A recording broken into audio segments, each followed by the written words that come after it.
নমস্কাৰ বন্ধু বান্ধৱীসকল, কি খবৰ আপোনালোকৰ? মোৰ কিন্তু বহুত ভাল। পূজা গ'ল, আপোনালোকৰো নিশ্চয় ভাল।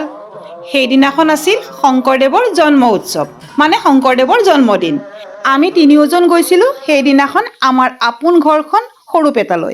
আমি গৈ পোৱাৰ কিছু সময় পিছতে ভাগৱত ভ্ৰমণ আৰু ধৰ্মীয় শোভাযাত্ৰা আৰম্ভ হৈছিলে।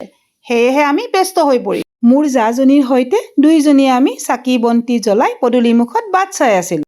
এই পৰম্পৰা মই মোৰ বিয়াৰ দিনৰ পৰাই পাই আহিছোঁ। মানুহজনৰ মুখত শুনিছিলোঁ এই পৰম্পৰা হেনো অতীজৰে পৰা চলি আছে। আমাৰ পৰিয়ালৰ আটাইকেইজনে এনেদৰে ভকতৰ আশীৰ্বাদ ল'লোঁ।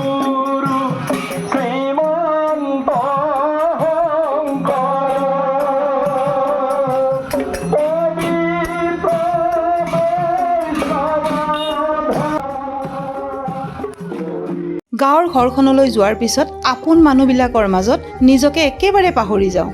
ইমান ভাল লাগে গাঁৱৰ ঘৰখনলৈ গৈ। এয়া আছিলে মোৰ খুৰী শাহু, মানে মানুহজনৰ খুৰী। দুপৰীয়াৰ সাজ বাইদেউৰ হাতেৰে খুব সুন্দৰকৈ আমি খাই বৈ সন্ধিয়া পূজা নাচালে হ'ব জানো? সৰুপেটাৰ পূজা বুলিলে ক'বই নালাগে। সৰুপেটাৰ পূজাখন 100 বছৰ হ'বৰ হ'ল। বহুত কেইখন গাঁও লগ লাগি এই পূজাখন পাতে। গতিকে এই পূজাখনত নগ'লে আমাৰ একেবাৰে পূজা মিছ কৰা হয়। প্ৰতি বছৰে এই পূজালৈ এদিনৰ বাবে হ'লেও আমি যাওঁৱেই। পূজা মণ্ডপত যে কিমান চিনাকি মানুহ লগ পালোঁ। মানুহজনেও তেওঁৰ বহুত বন্ধু বান্ধৱীক লগ পালে। আৰু মোৰ ফেচবুক পেজৰ ফলোৱাৰ্ছো বহুত কেইজন লগ পালোঁ। আটাইয়ে মোক নিজে নিজে আহি মাত দিলে। পিছত ইমান ভাল লাগিলে, তেওঁলোকৰ লগতো 2-এখন ফটো উঠিছোঁ। পিছত বাৰু মই ফটো আপলোড কৰিম। পূজাথলীত আকৌ খুৰাৰ ছোৱালী ননন কেইজনীকো লগ পালোঁ। তেওঁলোকৰ লগতো অকণমান কথা পাতিলোঁ। এইকেইজনীয়ে মোৰ ননদ খুৰাৰ ছোৱালী।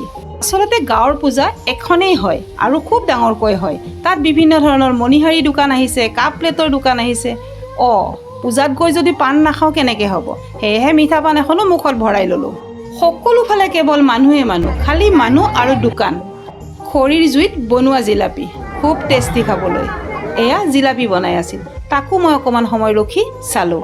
তাৰ পৰাও কিবা কিবি মিঠাই মই কিনি ল'লোঁ। সৰুপেটাৰ পূজাত নহয়নো কি, এয়া ফাংচনো হৈছিল। তাত আকৌ আমাৰ ভাগিন ছোৱালীজনীয়ে গান গাইছিল। তাই গোৱা গানটো মই মোৰ ভিডিঅ'ত বেকগ্ৰাউণ্ড মিউজিক হিচাপে লগাইছোঁ। আপোনালোকে এবাৰ শুনি চাবচোন, কেনেকুৱা পাই জনাব। তাৰ পৰা ওলাই আহি এয়া চিকেন পকৰা, ঘুগনি কিবা কিবি অকণমান খাই গুৱাহাটীলৈ ৰাওনা হ'লোঁ। ৰাতি ঘৰলৈ আহি থকা সময়ত নলবাৰীৰ উপাসনাত একাপ গৰম গৰম চাহ আৰু মিঠাই খাই গুৱাহাটী আহি পালোঁ। Thank you, bye by.